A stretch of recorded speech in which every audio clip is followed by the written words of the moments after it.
Hello student, welcome back to my channel Samrat Academy. Student, मेरा नाम आकाश और क्लास 10th मैथ के वेरी मोस्ट इंपोर्टेंट क्वेश्चन में लेकर आ गया हूं जो कि 2023 बोर्ड एग्जाम में देखने को मिलेगा। ठीक है, शांति से इन क्वेश्चनों को अच्छे तरीके से आप समझ लीजिए। प्रैक्टिस 1-2 बार 3 बार प्रैक्टिस कर लीजिएगा घर पे, क्योंकि यह प्रश्न आप लोगों को जरूर देखने को मिलेगा 2023 में। लगातार इस तरह के ही प्रश्न आप लोगों के बोर्ड में पूछा जाता है।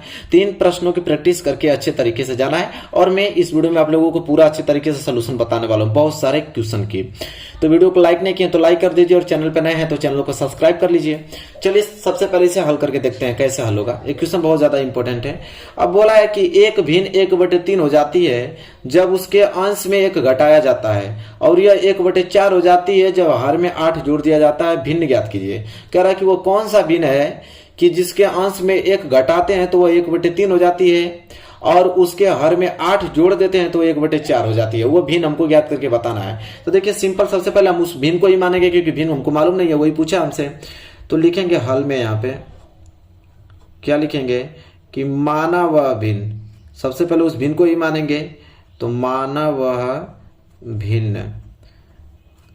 तो माना वह भिन्न मान लेते हैं, x/y है। उस भिन्न को हमने क्या मान लिया, x/y। ठीक है, जहां पे x अंश है और y क्या है, हर है, ये तो सबको मालूम है। अब देखिए हमको बोला है कि एक भिन्न 1/3 हो जाती है जब उसके अंश में 1 घटाया जाता है। तो अंश हमारे पास क्या, देखिए भिन्न तो हमारे पास यही है, x/y है, और कह रहा है कि अंश में से 1 घटाया जाए। जैसे यह आपका ऊपर x अंश है, इसमें से 1 घटाऊंगा ना तो यह भिन्न हो जाती है 1/3 हो जाती है। सिंपल। फिर कह रहा है भिन्न हमारी सेम वही रहेगी, x/y रहेगी, और इस बार हम क्या करेंगे कि हर में 8 जोड़ देंगे। तो हर मतलब y में 8 जोड़ने को बोल रहा है, तो y में 8 जोड़ेंगे, हर में 8 जोड़ेंगे तो वो भिन्न हो जाती है 1/4। क्या हो जाती है, 1/4 हो जाती है। सिंपल। अब इतना इक्वेशन बन गया, अब यहां से सॉल्व कर लीजिए। सिंपल। ठीक है, चलिए अब कुछ करने की जरूरत नहीं है, अब मल्टीप्लाई कर लीजिए। ठीक है, क्रॉस मल्टीप्लीकेशन। 3 का गुणा x में करेंगे तो हो जाएगा 3x, और माइनस 3 का गुणा 1 में करेंगे तो 3, अब बराबर y का गुणा 1 में करेंगे तो हो जाएगा आपका y। अब ये हो जाएगा 3x प्लस y इधर आएगा तो हो जाएगा माइनस के y, अब बराबर -3 उधर जाएगा तो +3 हो जाएगा। ठीक है, अब ये आपका इक्वेशन बन गया, इक्वेशन नंबर पहला। इसका नाम मैं दे देता हूं समीकरण नंबर पहला। और इसे हल करेंगे तो 4 को गुणा x में करेंगे तो हो जाएगा आपका 4x, बराबर 1 को गुणा y में करेंगे तो y, और प्लस 8 को गुणा 1 में करेंगे तो 8 ही आने वाला है। ठीक है, तो ये हो जाएगा आपका 4x प्लस y इधर आएगा तो माइनस के y, और बराबर में इधर बच जाएगा आपका 8, और ये हो गया आपका समीकरण नंबर दूसरा। ठीक है, अब यहां पे आप लोगों का समीकरण अलग अलग बन गया, 2 चर वाले रैखिक समीकरण 2 अलग अलग बन गया। अब आपका मन प्रतिस्थापन विधि से हल कीजिए, विलोपन विधि से हल कीजिए, वज्र गुणन विधि से हल कीजिए। ठीक है, आपका मन। तो यहाँ पे आपको दिख रहा है कि विलोपन विधि अच्छी लग रही है, क्योंकि यहाँ पे भी -y है और यहाँ पे भी -y है। दोनों को जोड़ेंगे तो काम हमारा क्या हो जाएगा, बिल्कुल बन जाएगा। ठीक है, दोनों को जोड़ देंगे तो काम हो जाएगा। लेकिन एक चीज होगी कि जोड़ते कब है कि जब एक माइनस रहता है और एक प्लस रहता है। लेकिन यहाँ पे दोनों माइनस है तो इसलिए मैं घटाना पड़ेगा। घटाने पे चिन्ह चेंज होगा तो एक माइनस होगा एक प्लस होगा, तभी तो कटेगा। तो सिंपल हम करेंगे क्या, यहाँ पे लिखेंगे कि समीकरण 2 में से समीकरण 1 घटाने पे। ठीक है, तो देखिए समीकरण 2 में से समीकरण 1 हम क्या कर रहे हैं, माइनस कर रहे हैं। अब मैं माइनस इसलिए कर रहा हूं, मैं बताया हूं इसका, क्योंकि यह माइनस में चिन्ह चेंज हो जाता है तो माइनस से प्लस हो जाएगा, तो प्लस और माइनस कट जाता है। ठीक है, और जोड़ने पे क्या होगा कि -y कट भी नहीं करेगा, मिलके -2y हो जाएगा, इसलिए हम लोग घटाते हैं। ये भी चीज आप लोग ध्यान रखिएगा। तो चलिए समीकरण दूसरा हमारे पास क्या है, 4x माइनस के y और बराबर के 8, और इसमें से घटाना है पहला 3x माइनस के y अब बराबर 3। और सबको मालूम है घटाने पर चिन्ह जो होता है नीचे वाला का चेंज हो जाता है। यह प्लस है तो माइनस, यह माइनस है तो प्लस, और यह प्लस है तो माइनस। अब यहां से आपका -y और यह चिन्ह चेंज हो गया तो +y हो गया, अब कैंसिल हो गया। इसीलिए हम लोग घटाए हैं कि ताकि चिन्ह चेंज हो जाए तो -y +y कट जाएगा। अब 4x में से 3x जाएगा तो बचेगा आपका x, बराबर 8 में से 3 जाएगा तो बचेगा आपका 5। तो x बराबर क्या आ गया, 5 आ गया। अब इस x का मान समीकरण 3 में रखिए, अरे समीकरण 1 में रखिए या तो 2 में रखिए, आपको y का वैल्यू निकल जाएगा। तो यहां पे लिखेंगे हम लोग कि x का मान, तो x का मान समीकरण 1 में रखने पे, आपका मन कर रहा है तो समीकरण 2 में रख लीजिए। x का मान समीकरण 1 में रखने पे, 1 में रखने पर, तो चलिए रख देते हैं समीकरण 1 में। समीकरण 1 हमारे पास है 3 यक्स माइनस के वाई बराबर के क्या है 3 है। तो जहां पे भी यक्स आएगा वहां पे 5 रखूंगा, तो 3 गुणे यक्स आ गया तो 5 माइनस के वाई बराबर के क्या हो जाएगा 3 हो जाएगा। तो हो जाएगा 5 तिहाई 15 माइनस वाई बराबर क्या हो जाएगा 3। तो हो जाएगा 15 प्लस 3 इधर आएगा तो माइनस के 3 बराबर माइनस वाई उधर जाएगा तो प्लस के वाई। तो 15 में से 3 जाएगा तो बच जाएगा 12, 12 बराबर क्या आ जाएगा वाई। मतलब वाई का वैल्यू 12 आ गया और यक्स का वैल्यू 5 आ गया। तो हमसे पूछा था कि वह भिन्न क्या होगा, तो लिखेंगे कि अतः वह भिन्न, अतः वह भिन्न। तो भिन्न को हमने क्या माना था यक्स बटे वाई ही तो माना था। तो यहाँ यक्स की वैल्यू आया 5 और वाई की वैल्यू कितना गया 12। अतः वह भिन्न क्या होगी, तो 5/12 होगी। यह होगा राइट आंसर। ठीक है, तो ये क्वेश्चन बनता है भाई। ठीक है, इसकी प्रैक्टिस अच्छे से करके आपको जाना है और ऐसे ही प्रश्न आपको देखने को मिलेगा। आराम से बोर्ड एग्जाम में करके चले आइएगा। तो पहला प्रश्न क्लियर होता हुआ चलिए आगे बढ़ेंगे प्रश्न नंबर दूसरे की तरफ। दूसरा प्रश्न यह है कि 6x² माइनस x माइनस 1 बराबर 0 को पूर्ण वर्ग बनाकर हल कीजिए। देखिए एक प्रश्न आता है कि पूर्ण वर्ग विधि से हल कीजिए। ठीक है, ये आपका द्विघात समीकरण है। द्विघात समीकरण को बोला है कि पूर्ण वर्ग विधि बना के हल कीजिए। देखिए द्विघात समीकरण हल करने की तो 3 विधि है, एक पूर्ण वर्ग बनाकर, एक द्विघाती सूत्र से और एक गुणनखंड से। लेकिन भाई हालांकि हमको बोला यहाँ पे पूर्ण वर्ग, तो हमें पूर्ण वर्ग बनाकर ही हल करना पड़ेगा। ठीक है, तो चलिए देखिए पूर्ण वर्ग का क्या मेथड होता है, इसका क्या फार्मूला लगता है, इसमें कौन सा स्टेप लगता है, मैं आप लोगों को बताता हूं। देखिए पूर्ण वर्ग में सबसे पहले यह होता है ना कि x² के गुणांक को 1 बनाना होता है। जैसे यहाँ पे हमको दिया है 6x² माइनस x और माइनस 1 बराबर 0। तो पहला काम यहाँ में लिखता हूं। पहला काम यह है कि x² के जो गुणांक होगा, तो x² के गुणांक को सबसे पहले आपको बनाना है 1। तो आप बताइए कि x² को गुणांक यहाँ पे जैसे 6 है, वो 1 कब होगा, जब 6 से भाग देंगे। तो क्या करेंगे कि हम 6 से सब में भाग दे देंगे, तभी तो x² गुणांक 1 होगा। तो 6 का भाग यहाँ पे हम लिखेंगे 6x² बटे में 6, इसमें भी 6 का भाग देंगे, माइनस x बटे इसमें भी 6 का भाग देंगे और 1/6 इसमें भी 6 का भाग देंगे बराबर 0।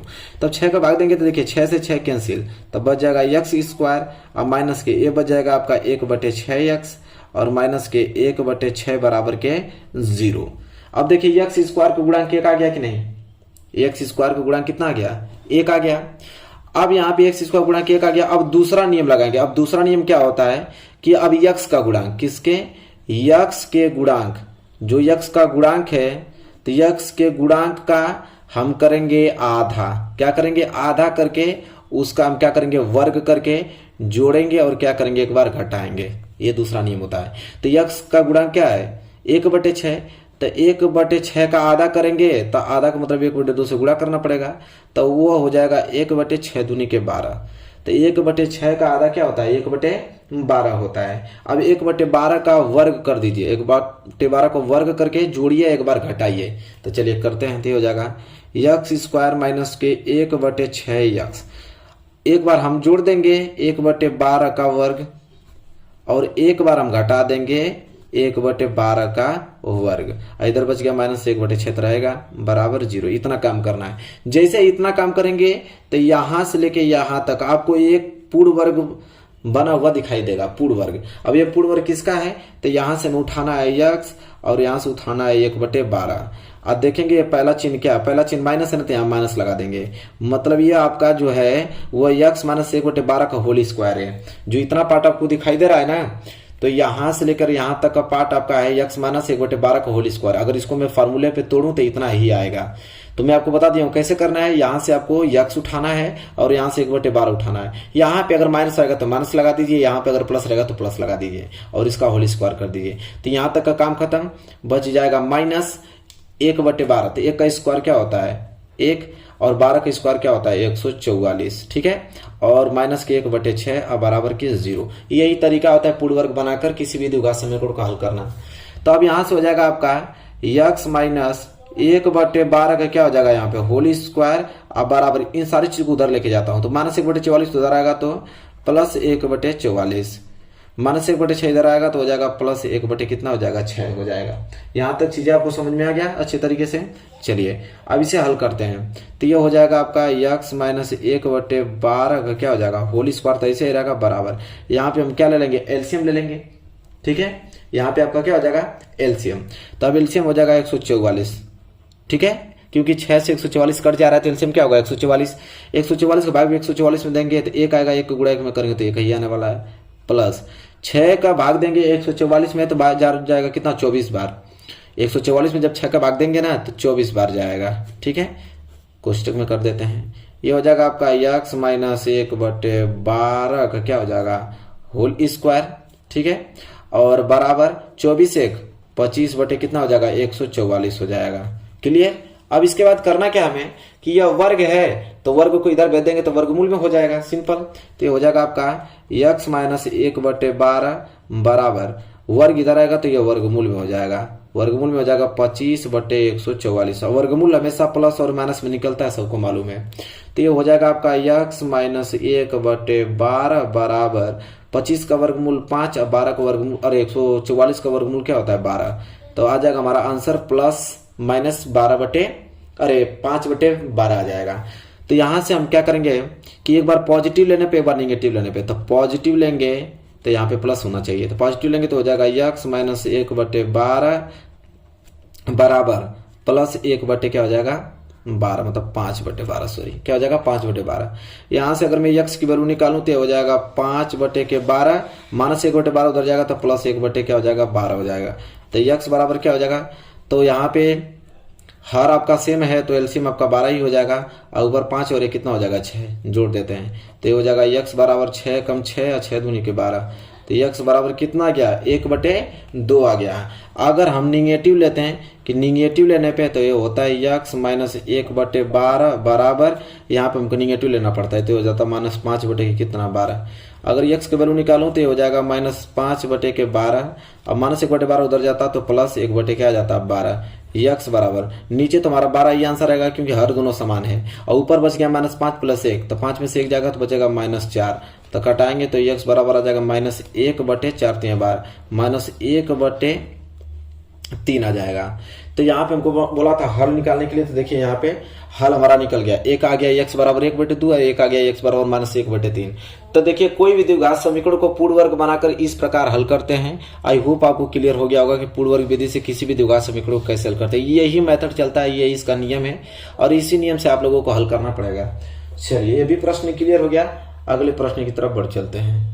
ये देखिए अगला प्रश्न है, यह प्रश्न बहुत ज्यादा इंपॉर्टेंट है, इसको आप स्टार बना लीजिए। ठीक है, यह प्रश्न बहुत ही ज्यादा आईएमपी प्रश्न है। ये 6 नंबर के लिए प्रश्न आता है, इसको अच्छे तरीके से अच्छे ढंग से समझ लीजिएगा। इस प्रश्न को कह रहा है कि एक रेलगाड़ी एक समान चाल से 360 किलोमीटर की दूरी तय करती है।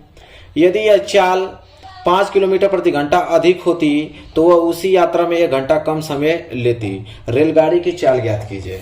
कह रहा है कि कोई एक रेलगाड़ी है जो एक समान चाल से 360 किलोमीटर की दूरी तय करती है। अगर उसकी चाल पहले की अपेक्षा 5 किलोमीटर प्रति घंटा अधिक कर देते हैं तो वह उसी यात्रा में 1 घंटा कम समय लेगी। जाहिर सी बात है, स्पीड ज्यादा होगी तो समय तो कम लेगा ही लेगा। तो रेलगाड़ी की चाल पूछा है ना, तो रेलगाड़ी की चाल हमसे पूछा है तो उसी को पहले हम लोग मान लेंगे। लिखेंगे कि माना रेलगाड़ी की चाल, बहुत अच्छे से समझ लीजिएगा। 6 नंबर के लिए प्रश्न आता, बहुत ज्यादा इंपॉर्टेंट प्रश्न है। तो हम लोग लिखेंगे कि माना रेलगाड़ी की चाल, जो क्वेश्चन में पूछा होता है उसी को मान लेते हैं। तो मानेंगे कि माना रेलगाड़ी की चाल कितना है, x किलोमीटर प्रति घंटा है, x किलोमीटर प्रति घंटा है। ठीक, दूरी कितना तय कर रहा है, तो दूरी है टोटल 360 किलोमीटर की दूरी यहाँ पे क्या कर रहा है, वह तय कर रहा है। तो यहाँ से हम चाहेंगे तो समय निकाल देंगे कि समय कितना लगेगा, तो समय बराबर होता है दूरी बटे के क्या होता है चाल होता है, यह फॉर्मूला होता है। तो यहाँ समय निकाले, अगर हम t नाम दे देते हैं समय को, तो t बराबर क्या होगा दूरी। तो दूरी कितना चल रहा है 360 चल रहा है, किस चाल से चल रहा है, तो x किलोमीटर प्रति घंटा से चल रहा है।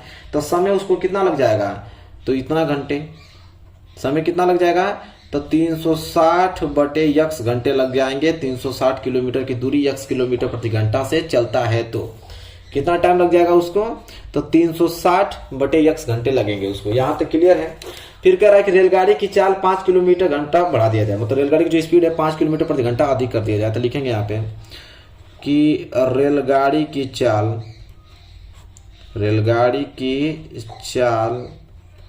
बढ़ाने पर तो रेलगाड़ी की चाल बढ़ाने पर तो चाल कितनी हो जाएगी, तो पहले x किलोमीटर प्रति घंटा से चल रही थी, अब उसमें हम जोड़ देंगे 5 तो हो जाएगी x प्लस 5 किलोमीटर प्रति घंटा। यही कह रहा है ना कि पहले के पीछे पहले x किलोमीटर प्रति घंटा से चल रही थी, अब 5 किलोमीटर प्रति घंटा अधिक कर दिया जाए तो हो जाएगा x प्लस 5 किलोमीटर प्रति घंटा। यह तो निकल गई इसकी चाल। और दूरी तो आपके सेम वही रहने वाली है, दूरी वही दूरी तय करेगा, कितना 360 किलोमीटर की दूरी तय करेगा। तो यहाँ पे निकाल लेते हैं कि समय अब इसको कितना लगेगा। तो समय बराबर वही फार्मूला दूरी बटे चाल, तो दूरी तो आपका 360 ही रहने वाला है। किस चाल से चल रहा है तो चाल यहाँ पे चेंज है क्योंकि चाल को बढ़ा दिया गया है। तो चाल हो जाएगा x प्लस 5, मतलब कितना घंटे लगेगा तो 360 बटे x प्लस 5 घंटे लगेंगे। अगर 5 किलोमीटर प्रति घंटा उसको स्पीड को बढ़ा दिया जाए तो 360 किलोमीटर की दूरी तय करने में उसको कितने घंटे लगेंगे तो 360 बटे x प्लस 5 घंटे लगेंगे।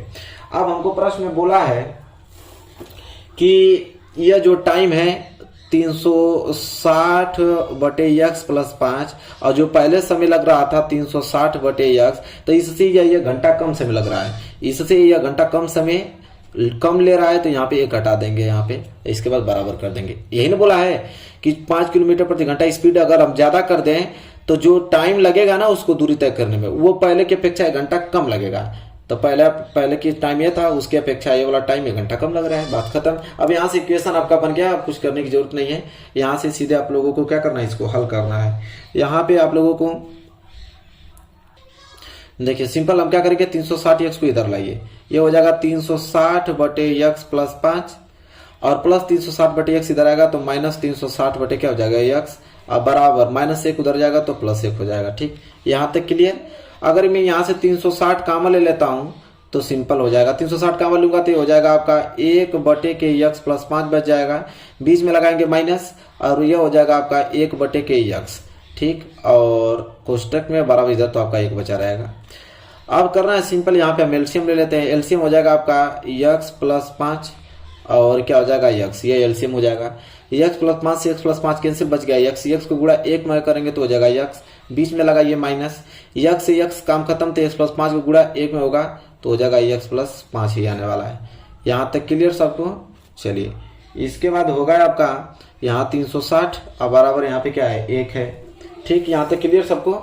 चलिए ये देखिए माइनस 1 से प्लस 1 में यहाँ पे क्या कर दूंगा, कैंसिल कर दूंगा। ठीक है, तो बचेगा आपका क्या, तो 360 और कोष्टक में बचेगा, ऊपर तो सिर्फ आपका 5 बचा है और नीचे क्या बच जाएगा आपका x में x गुणा होगा तो x स्क्वायर और प्लस बच जाएगा 5 गुणा x में होगा तो हो जाएगा 5x।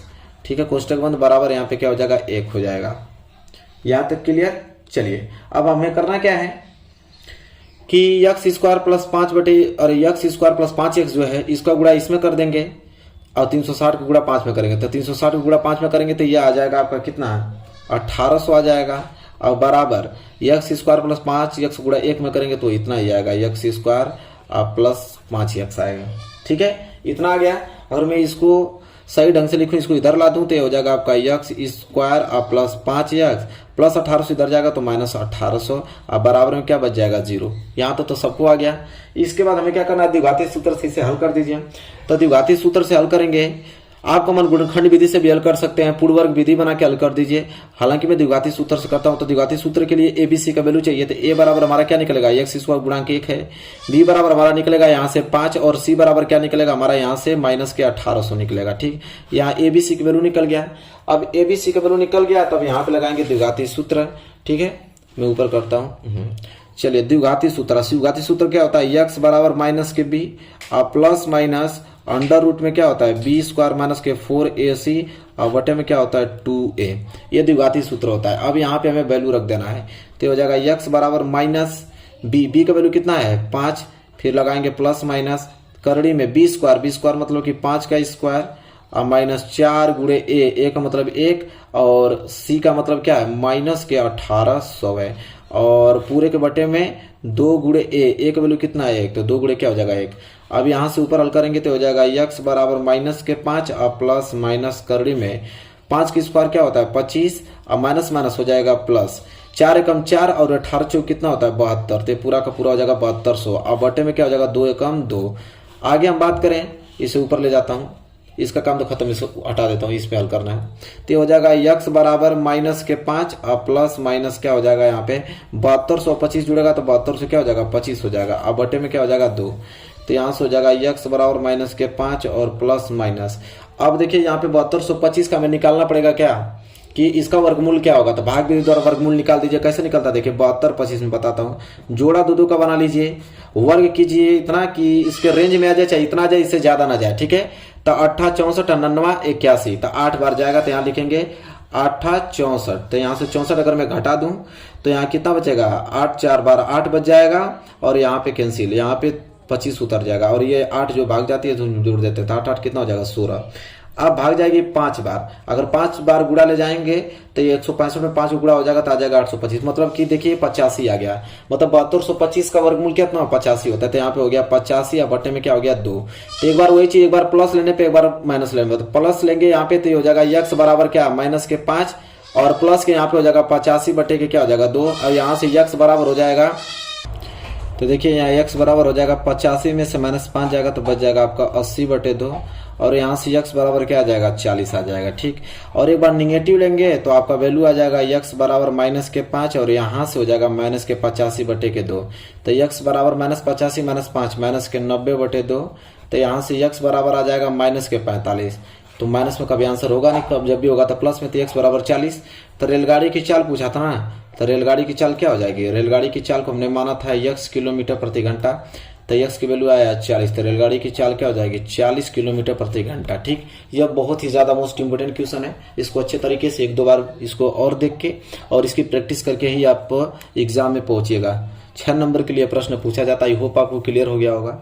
वीडियो कैसी लगी बताइए, वीडियो अच्छी लगी हो तो प्लीज लाइक कीजिएगा, और चैनल पे नए हैं तो चैनल को सब्सक्राइब कीजिएगा। कमेंट करके बताइएगा आप लोग कि और किस प्रकार के प्रश्न आप चाहते हैं, ठीक है। हालांकि मैं तो जितने भी मोस्ट इंपोर्टेंट क्वेश्चन बनते हैं सब मैं आप प्रोवाइड कर रहा हूं, और किस आप लोगों को चैप्टर में दिक्कत होती है जरूर कमेंट करके बताइएगा।